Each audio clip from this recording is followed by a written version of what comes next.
Pada ulang tahun Partai Komunis Tiongkok minggu lalu di Taman Tiananmen, Xi Jinping dengan percaya diri berpidato yang isi pidatonya cukup menggentarkan banyak negara di dunia. Para pakar intelijen pertahanan dunia geger. Analisanya, pernyataan Xi Jinping ini tertuju pada gerakan negara G7 yang dengan terang-terangan anti strategi ekspansi Tiongkok yang dibungkus dengan bantuan ekonomi. Seperti strategi banyak penyebar agama agar agama mereka dianut banyak orang, mereka pakai strategi memberi bantuan ekonomi agar banyak orang jatuh hati dan berpindahlah menjadi penganut agama tersebut. Atau seorang playboy tebar pesona dengan sering memberi hadiah pada gebetan-gebetannya agar kemudian jatuh hati untuk dipacari. Kalau playboynya sadis, tujuan memacari cewek tersebut untuk diambil warisannya, dan itu sangat kurang ajar. Kita kembali ke Tiongkok. Tiongkok pakai strategi yang sama, ambil hati dengan bantuan ekonomi. Tetapi bukan uang yang diberi adalah produk. Produknya buatan di negeri Tiongkok, di mana modalnya cetak duit berbasis produksi. Sederhana kan? Tapi pejabat negara yang negaranya takut dengan Tiongkok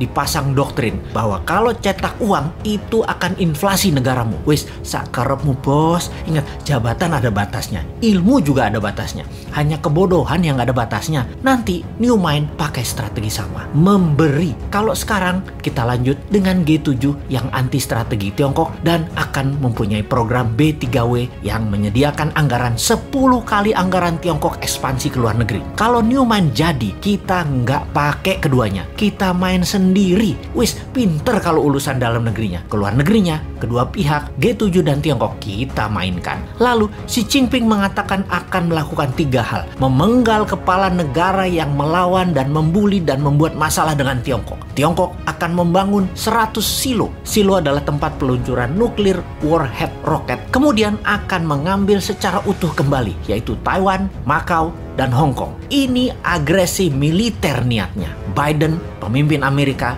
gemetar. Dan Biden mengajak Tiongkok, Rusia, dan Amerika untuk membuat pertemuan 3 negara. Di sini, perebutan global power mulai dicanangkan. Ini serius. Kalau Anda nasionalis dan patriotis NKRI garis lurus, kita membahas negara mulai dari sini. Kita menengok sejarah dunia dalam masalah perekonomian dunia. Tiongkok sejak 3000 tahun yang lalu adalah wilayah perdagangan dan produsen terbesar di dunia. Di zaman Bizantium, Konstantinopel, ada Alexandria misalnya. Banyak lagi wilayah yang sudah lengkap bentuk negaranya dan makmur. Semuanya berdagang dengan Tiongkok. Baru dalam 200 tahunan ini, Tiongkok kalah dagang dengan dunia barat karena kemajuan teknologi yang pesat di Eropa dan Amerika. Hingga Amerika kemudian membangun Korea Selatan dan Jepang untuk menguasai pasar Asia Timur. Namun, strategi Deng Xiaoping di tahun 1979 hanya dalam 40 tahunan, Tiongkok kembali menjadi yang terbesar perdagangannya. Salah satunya memang bangsanya terbiasa berproduksi, terbiasa dagang, dan kuat lapar bangsanya. Secara bawah sadar, bangsa Han itu adalah bangsa pedagang, pandai memberi di awal, pandai merendah, pandai dagang tanpa untung,